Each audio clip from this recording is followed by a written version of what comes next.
Hello. Afternoon mga kapurbar, mga katrimit. May laro tayo ngayon sa ating mga brother. Alauna ng hapon ang laro natin ngayon para sa blood circulation. Kaya kahit 58 anyos na tayo, papunta na tayo ng 59, lalaro pa rin tayo ng basketball.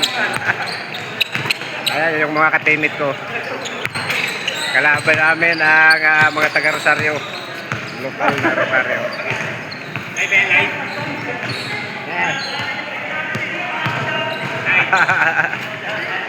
Ayan mga kabrader ko. Salamat mga kapurbar, mga katrimit. Laro na tayo. Pampakondisyon para hindi magbara ang mga ugat. Thank you, thank you.